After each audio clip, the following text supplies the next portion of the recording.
녹음이 안 됐구나. 이런 거 미치겠다, 진짜. 아, 진짜 내게 살 때마다. 자, 앞에 음성이 안 들렸습니다. 자, 음성이 안 들렸어요.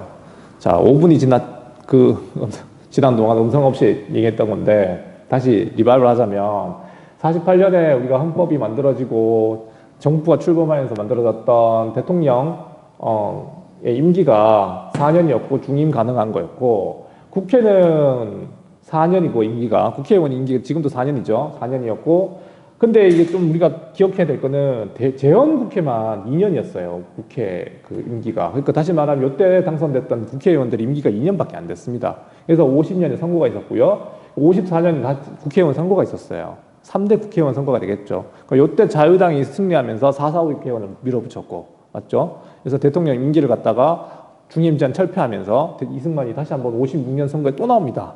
맞죠? 나오게 되고 또 당선돼가지고, 맞지? 근데 이때는 대통령은 당선됐는데 자유당 후보가 당선됐는데 이승만. 근데 이 당시 민주당 후보가 부통령이 됐었어요. 부통령. 이 장면이었거든요. 장면.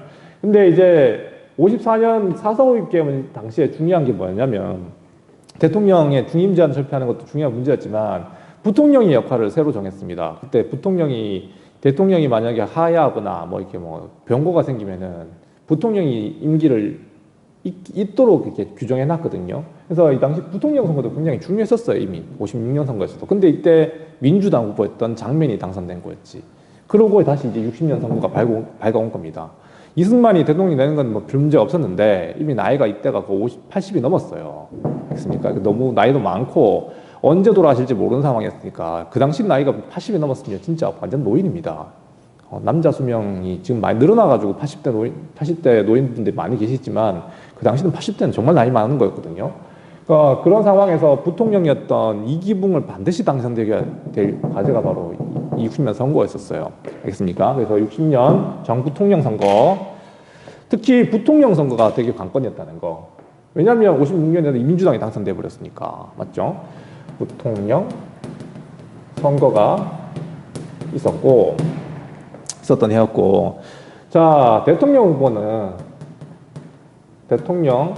후보로 나왔던 사람은 누구냐면 이승만이었고 그 당시 민주당 후보였던 조병옥이 있습니다. 조병옥 이 사람도 참 저 4.3 사건 때 이 사람 역할 정말 보면 치가 떨리는데 어쨌든 괜찮은 사람은 아닙니다. 하여튼 이승만과 조병 민주당 출신의 야당이었던 이 대결인데 조병은 그 당시에 선거운동 도중에 돌아가셨습니다.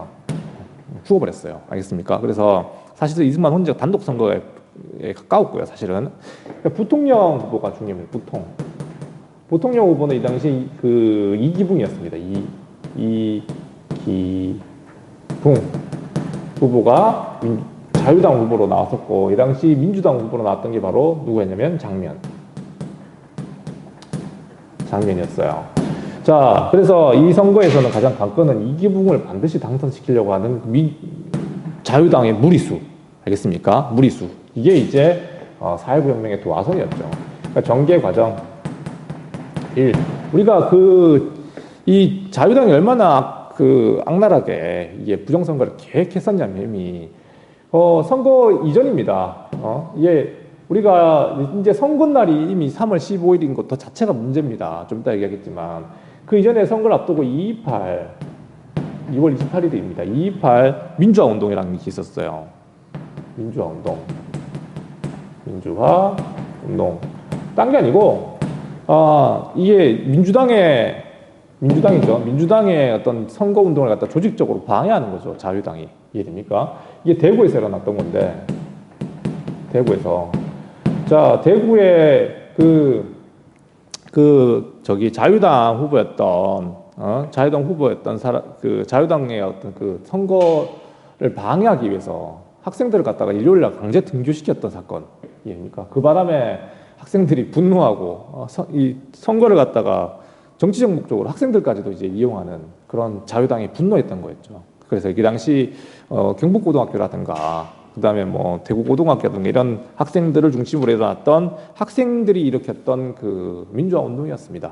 그러니까 이거는 사실은 일단 이 부정부패를 저지르는 민주당 정부, 자유당 정부에 대한 어떤 반대였고, 실제로 이제 3.15 부정선거라고 하는 게 이루어지죠. 결정적 기회는 3.15 부정선거입니다. 부정선거. 3월 15일 날 선거하는 것 자체도 문제예요. 3월 15일 날 선거하는 것 자체도. 그러니까 원래는 선거가 보통 5월이나 이럴 때 있었거든요. 이걸 일부러 당긴 겁니다. 자기들한테 유리하도록. 자유당이. 알겠습니까? 3월 달에 선거를 왜 합니까? 그 추운 날에.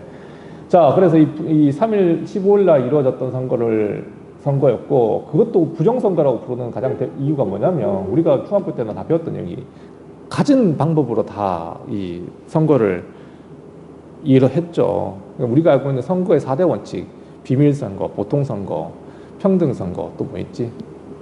직접선거. 이런 모든 원칙을 갖다가 깡그리 다 무시했던 대표적인 부정선거가 바로 이 3.15 부정선거였죠. 내 수업 때도 얘기했지만 이게 얼마나 심각한 거였냐면, 아니, 그 지역 주민의 숫자보다도 투표수가 더 나오면 어떡합니까? 뭐 사전 투표했다는 얘기죠. 이미 뭉텅이 표를 갖다가 투표 전에 집어넣어놓고 선거 시작하니까 이건 보나마나한 선거였습니다. 사실상 선거 자체가 의미가 없는 그런 최악의 선거였죠. 3.15 부정선거. 이것 때문에 전국적 시위가 일어나게 되죠. 알겠습니까? 자, 이 부정선거를 저지른 자유당의 어떤 반대운동, 알겠습니까? 전국적 반대 시위, 알겠습니까? 부정선거에 대한 반대운동이었습니다. 알겠습니까? 자, 이 전국적 반대 시위가 벌어지는 과정에서 우리가 주목해야 될 게 바로 김주열 군이죠. 김주열, 마산상고 이제 갓 입학했던 1학년, 아직 중학생에 가까웠던 사람이었어요. 김주열 군이 사망하는 사건이 생기죠. 사망했고, 이 3.15 부정선거에 대한 규탄 대회가 3월 16일부터 막 본격적으로 일어납니다. 뭐 이런 선거가 다 있냐고. 국민들이 이제 막 일어나는 과정에서 김주열 군이 그 시위 도중에 이제 그 당시엔 사라진 거죠. 사라졌다가 이게 거의 한 달 가까이 이제 실종 상태에 있다가 언제입니까? 4월 11일 날 4월 11일 날 김주열 사망 사건이 이제 알려진 거죠. 알겠습니까? 이때 이제 마산 앞바다에 4월 10일 날 떠오른 겁니다. 이제 시체를 갖다가 경찰이 유기한 거죠. 미친 거죠. 이 당시 경찰이 막 조직 폭력배도 아니고 죽은 시체를 갖다가 그냥 숨기고 없애버리고, 이게 무슨 이 국가의 경찰이 아니죠. 이게 사실상 깡패죠, 깡패. 이런 말도 안 되는 이런 일이 벌어지고 4월 10일 날 이제 이 김주열 군이 사망했던 게 알려지게 된 겁니다. 진짜 이게 도화선이 된 거죠, 사실상. 맞죠? 그래서 이때까지만 하더라도 사실은 부정선거에 대한 어떤 반대운동이었었어요. 그러니까 이 당시만 하더라도 자유당에 대한 어떤 반대 이런 거에 가까웠다가 김주열 사망 사건을 겪으면서 이제는 정권에 대한 어떤 그 부도덕성, 그러니까 퇴진 운동이 벌어지게 된 거죠. 이해됩니까? 이게 점점 확대되어 가지고 4월 19일에는 4월 18일 날에 있었던 그 고려대 학생 시위 습격 사건, 깡패들이 막 습격하고 이런 게 이제 분노의 도화선이 된 것도 맞는데, 이때부터는 학생과 시민들이 전부 다 이제 이승만 퇴진 운동을 벌이게 된 겁니다. 그래서 이제 4.19 혁명이라고 부르는 거죠. 그 4.19 4.19라고 하는 이유가 뭐냐면, 3.15 부정선거 때문에 요때만 하더라도 아까 얘기했다시피 약간 부정선거에 대한 규탄에 가까웠었어요.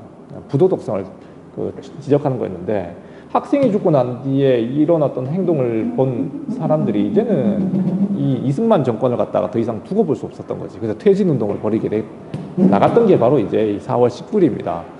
그 이전에 4월 18일 고려대 학생 습격 사건도 있었고, 이제 이렇게 이제 전개되었고, 4월 25일 날 이제 교수들까지 참여했었어요. 대학교 교수들은 빨갱이라고 볼 수 없잖아요. 그 당시 이승만의 정부는 이런 사람들 전부 다 북한의 지령을 받은 간첩의 어떤 동조된 사람들이 다 막 규탄했는데, 교수들까지 참여하니까 이제는 할 말이 없는 거지. 결정적 계기였고, 4월 26일 날, 4월 26일 날 드디어 이승만이 하야하게 되죠. 하야. 맞죠? 이렇게 하면서 4.19 혁명이 성공한 겁니다. 알겠습니까? 하야하게 됐던 겁니다. 자, 결과. 이거다, 결과. 4.19 혁명이 가지고 있는 의미, 알겠습니까? 결과. 일단은, 이승만이 12년 독재가 끝났죠. 독재가 끝난 거. 알겠습니까? 그 다음에 허정 과도 정부라고 하는 게 들었어요. 과도 정부. 허정 과도 정부. 예, 이 사람은 그 이승만 정부 시절에 그 외무부 장관이었습니다, 사실. 알겠습니까? 그러니까 이제 대통령 물러났으니까 이거 어떻게든 수습해야 될 거 아닙니까? 아니, 이기붕도 지금 그때 자살했어요. 자살해버렸고 당선됐지만 장면도 그 당시에 부통령을 그만뒀었습니다. 부통령도 없어요. 그러니까 다시 말하면 이승만도 하야해버리고 대통령 국가를 이끌어 나갈 수 있는 모든 대표자가 지금 다 사라진 겁니다. 그래서 이 당시 허정이라고 하는 외무부 장관이 대신 이제 정부를 이끌어 나갔고 그걸 갖다가 허정 과도 정부라 부르고 이 사람을 중심으로 이제 개헌이 이루어지게 된 거죠. 알겠습니까? 그래서 이렇게 하여 시작된 정부를 갖다가 제2 공화국이라 부릅니다. 알겠습니까? 제2공화국. 그래서 오늘 요 이제 4.19 혁명으로 탄생했던 제2공화국 요 이제 같이 한번 볼게요.